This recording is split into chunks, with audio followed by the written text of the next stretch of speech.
A school principal destroyed her entire career with one phone call. Not because she stole money. Not because she hurt anyone. But because she told a 12-year-old boy to cut his hair. Sounds impossible, right? But in 48 hours, that principal would be escorted off school property, her career over, her reputation destroyed. All because she underestimated one father, Steven Seagal. It was Monday morning at Lincoln High School. Students rushed through hallways. Teachers prepared lessons. In her office, Principal Henderson stared at a student photo with disgust. A young boy with long, neat hair tied back. Unacceptable, she muttered, reaching for her phone. What she didn't know. Hidden cameras were recording everything. What she didn't know. Federal civil rights laws were about to be invoked. What she didn't know. In 2 days, she'd face a man who'd mastered one thing: calm, calculated, unstoppable justice. The quiet father walking through her door Wednesday morning wasn't coming to beg. He was coming with evidence. Statistics. 3 years of documented discrimination, and she would have no defense. This is how one father's quiet power destroyed a principal's career and changed everything. Drop a comment, Nundu, where are you watching from? If you've ever been punished just for being yourself, this story is for you. 12-year-old Marcus Reeves sat in math class, focused on his worksheet. His pencil moved steadily. His hair was tied back neatly in a small bun, clean, respectful, out of his face. He wasn't bothering anyone. He was just being himself. But to Principal Henderson, his hair was a problem. The intercom crackled. Marcus Reeves, report to the principal's office immediately. The class went silent. 30 pairs of eyes turned toward him. His stomach dropped. What did I do wrong? He'd been on time. Turned in homework. Stayed out of trouble. His teacher nodded toward the door, powerless to help. Marcus gathered his things, feeling everyone's stares burning into his back.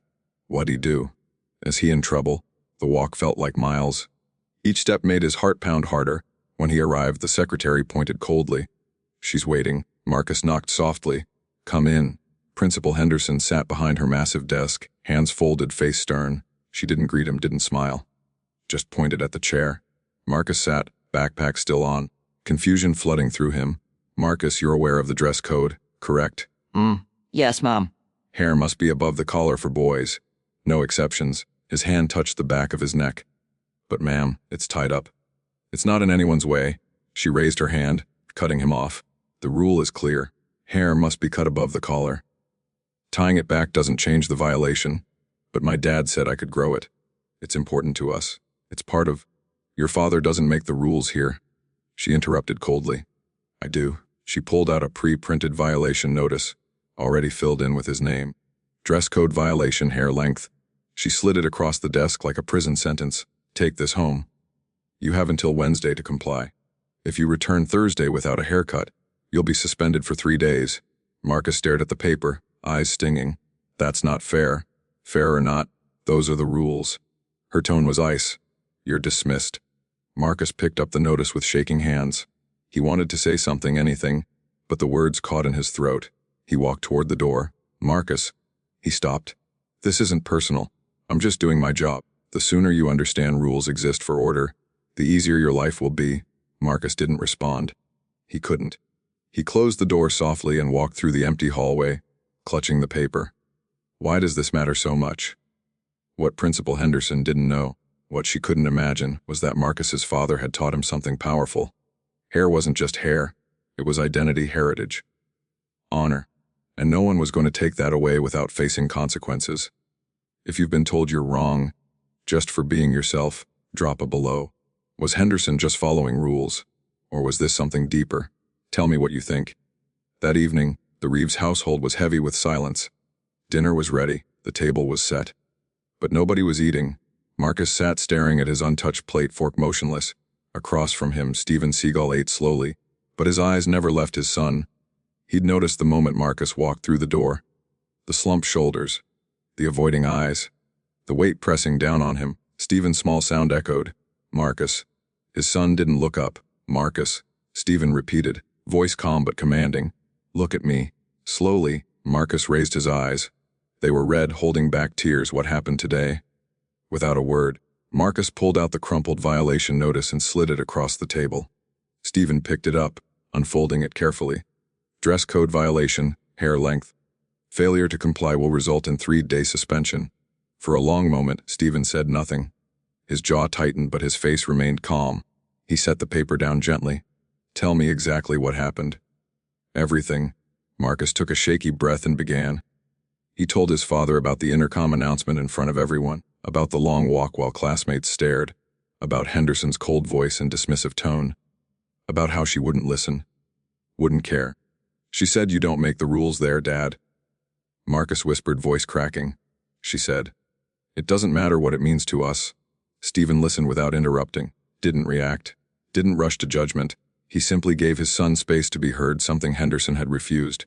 When Marcus finished, he stared at his plate. "Dade, what if they really suspend me? What if everyone thinks I'm a troublemaker?" "Stop," Steven said gently but firmly. Marcus looked up, surprised. Steven reached across and placed a steady hand on his son's shoulder. "Marcus, listen carefully. You did nothing wrong. But the rules, there are rules." Steven interrupted calmly. "And then there are principles. Rules are created by people. People make mistakes. People create rules that are unjust or unfair." He paused. "But principles, truth, respect, dignity, honor, those never change. They matter more than any rule in a handbook." Marcus searched his father's face. "So, what do we do?" Steven sat back, expression thoughtful but resolved. "We handle this the right way, with respect, with facts, with truth. And if that doesn't work..." A knowing smile crossed Steven's face, not threatening, just certain. "Then we handle it the necessary way." The next morning, Steven sat at the kitchen table with his phone. He dialed the school's main number. 3 rings. "Lincoln High School. How may I direct your call?" "Good morning. This is Stephen Reeves, Marcus Reeves's father. I'd like to schedule a meeting with Principal Henderson about a dress code concern." Long pause. 1 moment, please." Hold music played. Steven waited patiently. After 2 minutes, the secretary returned, voice uncomfortable. "Mr. Reeves, Mrs. Henderson says the policy is non-negotiable. Marcus must comply or face consequences." Steven's jaw tightened, but his voice stayed steady. "I understand that's her position. However, I'll be there Wednesday morning at 8 a.m. Sir, she doesn't think a meeting is necessary. Please inform Mrs. Henderson." Steven said calmly but firmly, "That I will be there at 8 a.m. She can meet with me respectfully." He paused deliberately, or explained to the superintendent and media why she refused. Silence. "I'll let her know. Thank you." Steven hung up. He stared out the window. Henderson had no idea what was coming. She thought this was about a haircut. But Steven knew the truth. This was about justice, dignity. Every child told they weren't good enough, and he was going to make sure she understood. Wednesday morning arrived cold and tense. Principal Henderson sat in her office at 7:45 a.m., prepared for battle. She'd spent hours reviewing the handbook, highlighting dress code sections. She'd printed district policies, prepared information packets. On her desk sat Marcus's suspension paperwork, already filled out 3-day suspension, ready for her signature. She glanced at the clock, 7:52 a.m. Maybe he won't even show, she thought. Then, at exactly 7:50 a.m., came a knock, firm, controlled, to Liber in. The door opened, and Steven Seagal stepped inside, not the Hollywood action star, not the larger-than-life persona, just a man in dark jeans and a plain button-down shirt. But his presence instantly filled the room. He moved with quiet purpose, every step measured. Someone who'd mastered complete control. Henderson's prepared speech vanished. "Mr. Reeves." Steven closed the door and extended his hand calmly. "That's correct. Thank you for meeting with me, Mrs. Henderson." His handshake was firm but respectful. She shook it, completely off balance. "I wasn't expecting." She trailed off. Steven tilted his head slightly. "Expecting what?" Henderson cleared her throat, trying to regain control. "I recognize you, Mr. Seagal." "Reeves," Steven corrected gently. "Today I'm here as Marcus's father. Nothing more." He gestured to the chair. "May I?" "Of course." Steven sat, not leaning back casually, not forward aggressively, just present, centered. Henderson suddenly felt like she was being evaluated. "Mr. Reeves, I appreciate you coming, but our appearance policy is very clear. I've read it." Steven interrupted politely. He pulled out the entire handbook post. It notes marking multiple pages. Henderson blinked. "Parents never read the handbook thoroughly. Then you understand we have standards." "Absolutely. And I have a question about this standard." He opened to a marked page and read aloud. "Students must maintain neat, clean professional appearance. Hair must not distract from education." He looked up. "Correct." Yes. "And boys' hair must be above the collar." Correct. Steven pulled out his phone, showing a photo of Marcus, hair neatly tied back, not touching his collar, face clean and bright. Does this appear distracting? She glanced away. That's not the point. Then what is the point? His voice didn't rise, but something in his tone made her pause. The point is consistency. If we make exceptions. Steven repeated quietly. He set his phone down carefully. Messes. Henderson, my son's hair isn't rebellion. It's part of who he is. Part of our family values. Part of his cultural identity. I understand, but school policy, do you? Steven interrupted gently. The question hung in the air. He leaned forward slightly. Because it seems you're enforcing a rule without understanding its real impact on the children you're supposed to protect. Henderson bristled. Mr. Reeves, I don't think you understand how schools operate. I understand perfectly. Steven said calmly. I also understand the law. Her eyes narrowed. The law. Steven nodded once. The Ciardon Act. Both protect students from discrimination based on hairstyle and cultural expression. Henderson's face went pale. She hadn't expected legal knowledge. She'd prepared for emotion, maybe yelling, maybe begging. Not someone armed with federal law and unshakable calm. This wasn't going to be 10 minutes. This was going to be a battle, and she was already losing. Henderson sat back, gripping her armrests tightly. She needed control. This was spiraling. Mr. Reeves, I assure you this has nothing to do with discrimination. This is about maintaining order and consistency. Steven didn't react. He just waited. We have 800 students. If we don't enforce rules equally, the system breaks down. Then let's talk about equal enforcement, Steven said calmly. He reached into his folder and pulled out stapled pages. Henderson's eyes narrowed. What is that? Public records. I submitted a Freedom of Information request Monday.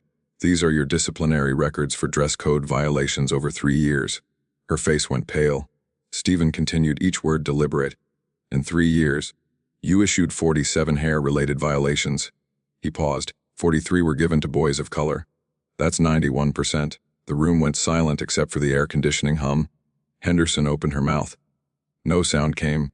Only 4 violations went to white students, and all 4 were reversed within days after parent meetings. He tapped the papers gently. But the 43 students of color. Not one violation reversed. Not one exception made. Not one policy reconsidered. Henderson's hands trembled. That's coincidental. I enforce rules equally. Is it coincidental? Steven asked quietly. He leaned forward, hands folded. Because it appears you're using a neutral policy to enforce a specific standard, one that systematically punishes students who don't fit your narrow definition of acceptable. That's not true. Her voice cracked. Then explain the numbers. Silence. She couldn't. Steven held up the papers. 43 violations. 43 families told their sons weren't acceptable. 43 children made to feel like problems needing to be fixed. His voice stayed calm, but every word landed like a hammer. And my son is number 44. Henderson stood abruptly, chair scraping harshly. Mr. Reeves, I am not going to sit here and be accused of being racist. I've dedicated my career to education. I've worked with diverse communities for years. Steven stood slowly, movements controlled, non-threatening. I'm not questioning your intentions. I'm questioning your impact. She crossed her arms defensively. And what exactly do you expect me to do? Do what's right? Steven said simply. Which means, Steven's expression remained calm. Rescind Marcus's violation.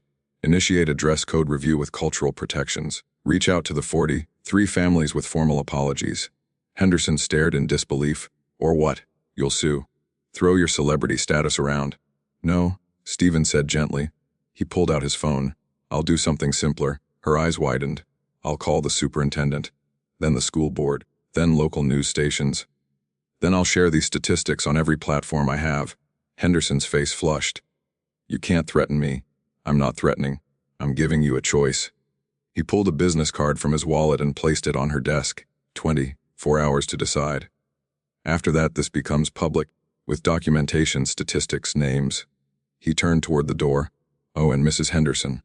She looked up, hands shaking with rage and fear. Steven's expression was almost sad. My son isn't the problem. Your fear of difference is. Your need to control rather than understand. Enforcing rules without wisdom isn't leadership. It's cruelty with paperwork. He opened the door. 24 hours. Choose wisely. The door closed softly. Henderson stood alone, surrounded by papers exposing everything she'd hidden behind policy. She stared at the business card on her desk. Her office suddenly felt cold. Alien. Steven walked calmly through the hallway and out to his car. He'd given her a chance. But what neither of them knew, someone else had been listening to every word, and Henderson's 24 hours had just become irrelevant. Drop a if you've ever stood up to authority that refused to listen. Steven stood on his porch, phone to his ear, watching the golden sunset. Mr. Reeves, this is Dr. Karen Mills, superintendent. I'm calling to personally apologize for what happened to Marcus. Steven listened quietly. Mrs. Henderson is on administrative leave. We're launching a comprehensive dress code review and implementing cultural sensitivity training for all staff. I appreciate that, Steven said. But what about the other students, the 43 children targeted before Marcus? A thoughtful pause. We're identifying and reaching out to all affected families. Each will receive a formal apology. All violations will be expunged. We're offering restorative conversations for any family requesting one. Steven nodded. That's a good start, Mr. Reeves. May I ask something? Of course. Why didn't you just sue us? You had overwhelming evidence. Most people would have pursued financial damages. Steven looked through the window where Marcus sat doing homework, hair still tied back neatly, because this was never about money or revenge. It was about making sure no other child feels the way Marcus felt, like he was somehow wrong just for being himself. Dr. Mills was quiet for a long moment. Thank you for handling this with grace when you had every right to handle it with fury. For giving us a chance to make it right. Everyone deserves that chance, Steven replied. Even people who make serious mistakes. Growth only happens when we're allowed to learn. You have my word this will never happen again. After the call, Steven walked inside. Marcus looked up. Was that about me? Yes. Mrs. Henderson won't be returning. The district is changing policies, and they're apologizing to every family hurt by this rule. Marcus's eyes widened. So I don't have to cut my hair. Steven smiled gently. No, son, you don't? For a moment, Marcus just stared. Then, Dad, do you think she hated me? Steven shook his head immediately. No. I think she was afraid. Afraid of what? Afraid of things being different than what she was used to. Afraid of change. Afraid of questioning rules she'd enforced her whole career. He leaned forward. Sometimes people hurt others not because they're evil, but because they're scared. Scared of losing control. Scared of admitting mistakes. Marcus thought about that. Is that why you stayed so calm? Exactly. I wanted you to see something important. What? That real strength isn't about yelling or anger. It's standing up for what's right while still treating people with dignity, even when they don't deserve it. He paused. Real power is knowing you could destroy someone, and choosing not to. Marcus nodded slowly, understanding blooming. She made a big mistake. She hurt you and 43 other kids. But she's still a person. People deserve the chance to learn and become better. So you forgive her? Steven considered honestly. I don't know if I fully forgive her yet. Forgiveness takes time. But I don't hate her, and I hope she learns from this. He pulled Marcus into a hug. The world has enough anger, son. What it needs is people who stand up for justice, but do it with wisdom, dignity, without becoming what they're fighting against. Marcus leaned into his father's embrace. I'm proud to be your son. Steven's voice was thick with emotion. And I'm proud to be your father. 3 weeks later, Lincoln High held a district-wide assembly. The auditorium was packed. Students, parents, teachers, community members. Dr. Mills stood at the podium. Today marks an important turning point. We're announcing comprehensive dress code revisions, explicitly protecting students' rights to cultural, religious, and personal expression, including hairstyles. Applause rippled through the crowd. These changes wouldn't have happened without the courage of one student and one father who refused to back down. She gestured to the front row. Marcus Reeves, would you please stand? Marcus stood slowly, face flushing with pride and embarrassment, his long hair still tied back neatly. Still clean, still respectful, still his. The auditorium erupted in thunderous applause and cheers. Steven watched from the back, tears in his eyes. After the assembly, a reporter approached Steven. Mr. Seagal, what would you say to other parents facing similar situations? Steven thought carefully. Don't be afraid to ask why. Rules aren't sacred. They're created by imperfect people.